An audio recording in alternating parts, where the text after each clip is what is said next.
What is going on, everyone? Today I'm going to be giving you a spoiler-free review for the Season 1 premiere of The Walking Dead: The Ones Who Live. So I was lucky enough to attend an early screening event for this premiere. They only showed the first episode. Andrew Lincoln, Denai Guerrera, and of course Scott Gimple were all in attendance, and it was a really fun event, really good time just getting to be that close to Andrew Lincoln, Denai Guerrera, and of course Scott Gimple.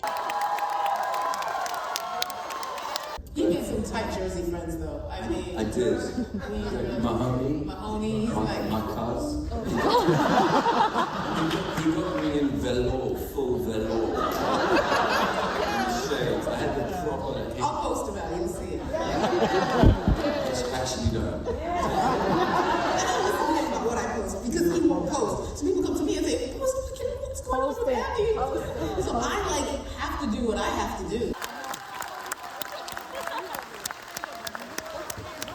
And it was just a really cool experience getting to watch the episode with a bunch of fans and everything. Absolutely loved my time there. I will be doing a spoiler review later on when the episode actually releases for everyone, but currently I don't want to be spoiling things around the internet, of course, so we're just going to do a spoiler-free review here. Also, for those who love my reactions, I will still be doing reactions for the rest of the series, of course. Episodes 2, 3, 4, 5, 6 will all be first-time watch reactions. I will probably do a reaction video to episode 1 regardless. I'll just, of course, make it very clear in the opening of that video that I've already seen the episode, and it'll be like a second time watching type of a thing. But let's just get right into this review. Holy shit! That's the best way to describe this episode. Just a straight up, holy shit. Look, I know I've been very critical of The Walking Dead over the past couple years. I've made many videos talking about certain things I haven't liked about, you know, maybe season 10, season 11, whatever it may be. I love the series, I love the universe, of course, but there's been a lot of points here and there where I've been a little bit iffy on them, and I gotta say this is some of the best work they've ever done. I am not kidding. And this is just one episode. This is just one episode. There's still 5 more episodes I haven't seen yet. But that one episode, it's some of the best work they've ever done in the Walking Dead franchise. So first of all, the budget is clearly there. That's been my #1 complaint with The Walking Dead for years, is that I felt like they just weren't able to do enough because I felt like the budget wasn't high enough to allow them to do more with their scenes. This show, there's not a single point where I felt like the budget was holding them back. Every single moment of this episode feels like a movie.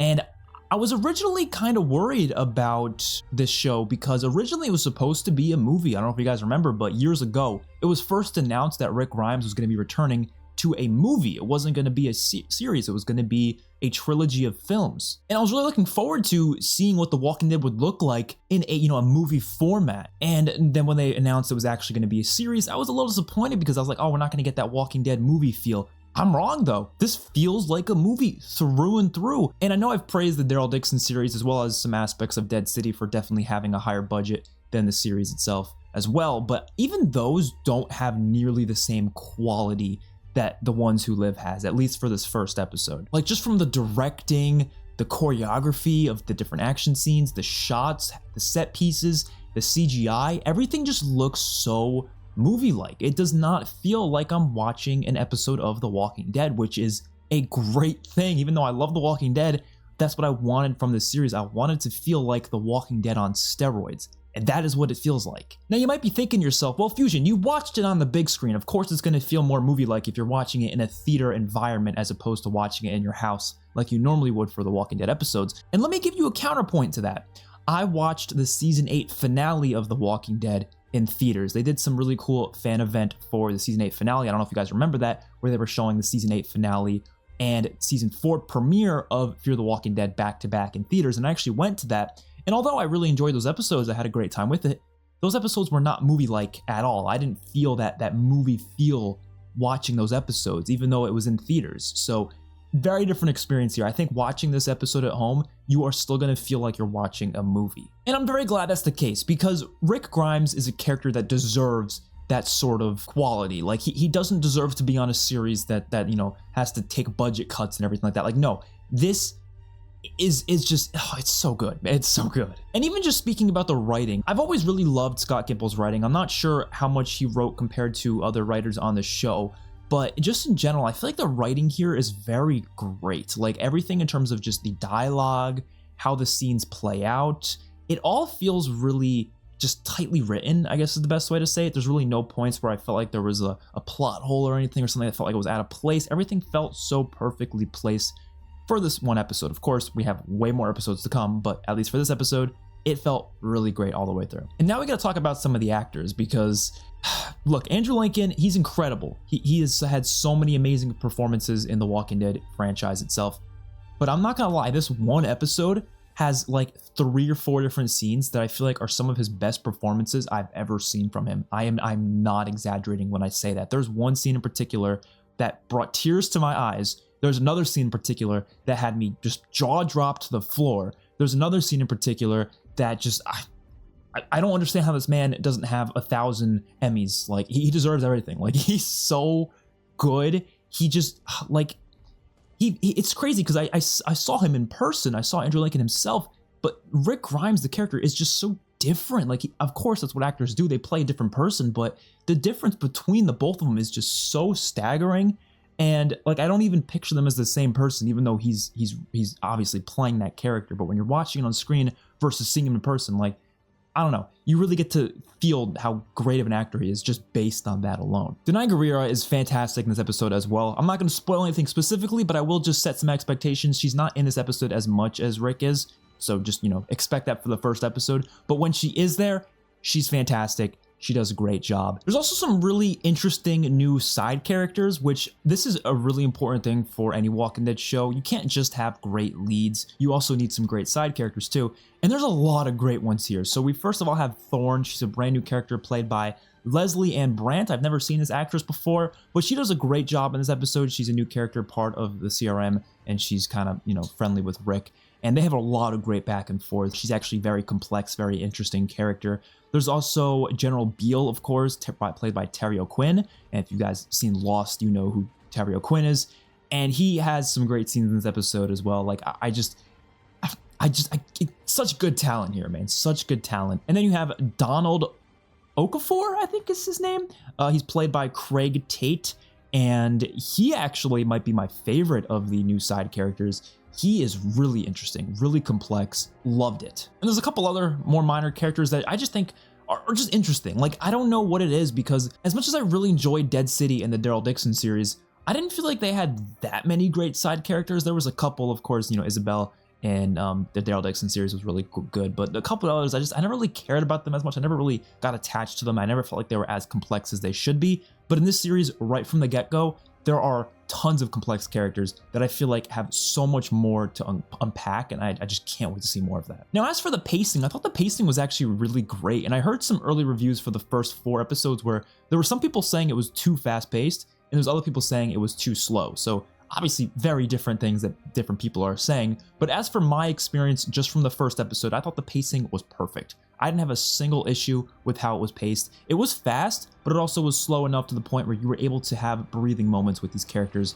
and just have like a nice 3-minute dialogue scene with 2 characters just kind of hearing what they have to say. There's a really amazing monologue of Rick Grimes in this episode that, like, again, just is so good and just, oh my god.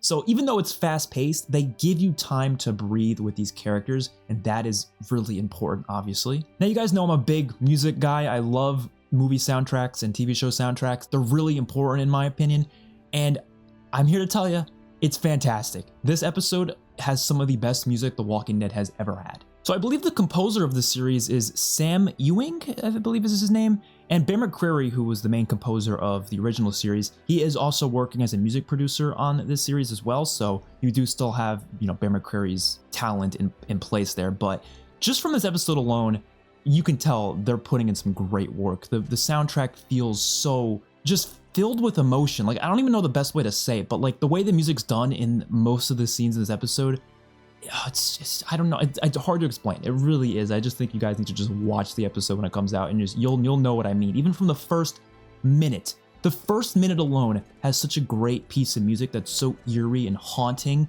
and the scene that is there as well, oh my god, it's so good. And I know a lot of people are interested to hear what the actual like intro sequence music's gonna be, because of course, you know, the original theme for the main series is like one of the most iconic, you know, TV show themes of all time. It is a different theme. It's not the same one this time around, but it's amazing. I would argue it's better than the original theme. If you're a fan of The Walking Dead music, you'll probably recognize some of the musical cues in the music, but it's just, it's so good. It's so good. I will say the episode is kind of unexpected. Although there's some things where I kind of felt like it was gonna head in that direction. I was like, oh, this is probably what's gonna happen next, Most of the episode was not the case. I had no idea some things were gonna happen, and they did happen, and I was like, well, shit, like, didn't expect that to happen. There's a lot of moments like that in this episode, and I'm just very happy about it. So if you're one of those people who just hadn't stopped watching The Walking Dead at some point, maybe you haven't watched it since like season 7, like I know a lot of people haven't watched it since season 7, I gotta say, you need to get your ass back on watching that show to catch up so you can watch this series, because you have to. Like, it's honestly better than majority of the Walking Dead series. I would argue it's within the top 20 best episodes of the Walking Dead universe. I'm not exaggerating when I say that. And again, I don't know if the rest of the episodes are going to keep up that same quality, but I guess we'll see when we get there. But this one episode alone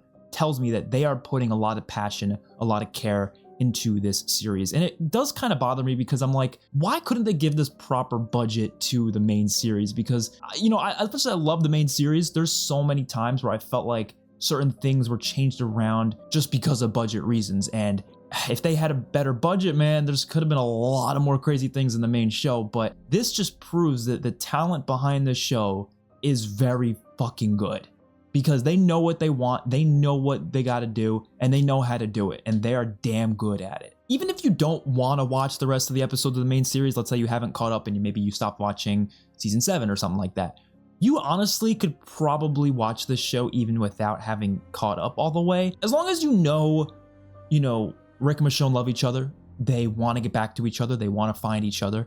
As long as you understand that relationship, I feel like you're fine. Like, honestly, you probably don't even have to watch The Walking Dead itself. You could probably just watch this. Again, you just have to understand these characters love each other, they care about each other, and they want to get back to each other. But even just from like a storytelling standpoint, just specifically within this series, you could probably understand it. You just have to understand the family dynamic that Rick has with Michonne and Judith, and the fact that he wants to get back to Judith, he wants to get back to Michonne. Those are important aspects of this character and important aspects of this episode. Obviously, the context of seeing their relationship will heavily impact it, and seeing up until, season 9 when he actually leaves the show. All of that is very important. But there's people who are very reluctant to wanting to watch The Walking Dead. I still think you should watch this show regardless. I do think it is something you could watch without having watched everything else. It's just not the ideal way to view it. Also, I want to talk about the choreography for a second, because there's a couple different fight scenes in this episode. There's one in particular that I'd argue is one of the best fight scenes in The Walking Dead ever. It's a very quick, fast fight scene, but it's so well done. Like, it's insane, because the choreography behind it is so clean. I feel like there's a lot of episodes in The Walking Dead, you guys probably know the specifics, where you can point out little flaws in the fight scene. You can be like, oh, that cut was a little weird, that scene was a little weird. Like, everyone always can find little parts of them that be like, that's kind of off, that doesn't really make sense. There's not a single point in this episode where I felt that way. I felt like every scene was, shot in such a good way, where you can clearly tell what's going on. Every single action each character makes a lot of sense. The punches have weight to them, they don't feel cheap. There's like a kick, there's like someone kicks someone else in the face, and it's probably one of the most brutal kicks the show's ever had, like the freaking just, oh my god, it was so good. They clearly put a lot of work into this, because it felt like a real kick. It felt like that man actually kicked that man in the face. And also, just to set some expectations, majority of the trailers were in this episode. That excites the hell out of me, because that means I have absolutely no idea what's going to happen the rest of the episodes, especially for the Rick scenes. Like, I feel like almost every Rick scene was in this episode. Like, I'm trying to think, I'm like, there's not many more scenes from the trailers that are still left. I feel like majority of his like coolest scenes that were in those trailers were already in this first episode. So that makes me think, like, what are they going to do the rest of the episodes? It's going to be completely new stuff we haven't even seen in the trailers yet, which again is really damn exciting. There's some good walker moments in this episode too, where people are killing walkers, and that shit looks good. Rick killing walkers again is just so amazing to watch. He's so good at it, and it's just the CGI and the actual makeup on the walkers. It's just, everything looks so fucking good. I don't have any criticism for this episode. I just straight up don't. I just can't stress it enough. Like, you need to watch this series, man. Like, I think this is definitely a series that's going to turn out to be one of the best seasons of The Walking Dead ever. and I hope it does end up being that. It really just, it depends on how they wrap things up, because so far it's a fantastic start. I can't get enough of how good this episode was. I want to rewatch it 1,000 times more. It's so good. It's just oh, the title of the episode's Years, by the way. It's just straight up Years, and it actually makes a lot of sense why it's called Years. And you'll see when you watch the episode. But wow, it was fantastic. I'm very glad I got this experience, and I hope you guys will enjoy it when it actually releases for everyone this Sunday, February 25th. I believe it releases maybe 16 hours early for AMC Plus members, and then it comes out at 9 EST, 9 p.m. for cable. I'm not exactly sure how that release schedule works, but it's something like that. I'd recommend just getting AMC Plus, because at least for the months where these episodes are releasing, we have 6 episodes, so there's 6 different weeks. It's going to be a great 6 weeks. I can't wait to have fantastic Walking Dead television week to week. I think my only criticism I could possibly think of is actually kind of a spoiler, but it's not even really criticism, because it's more of a thing where it's like, I need to see how the rest of the episodes are going to handle it, because I'm worried it's not going to be handled properly. But at least in this episode, it wasn't a problem for this episode, so I'm just going to leave it at that. I can't really go into specifics about what it is exactly, but it really depends on what they do with this in the future episodes. But for now, I didn't affect this episode at all, so I don't give a shit. It's a phenomenal episode. I would probably rate it really highly, like a 9.5 out of 10, something up there. It's one of the best episodes of the Walking Dead universe. That's all I know. Hopefully you guys enjoyed. Let me know your thoughts in the comment section down below. And don't forget to check out my spoiler review when the actual episode releases on the 25th. And of course, I will be doing a reaction video shortly after. And then we're going to be doing reactions, like first time watching reactions for episodes 2, 3, 4, 5, and 6 afterwards. So I will see you guys all in my next one.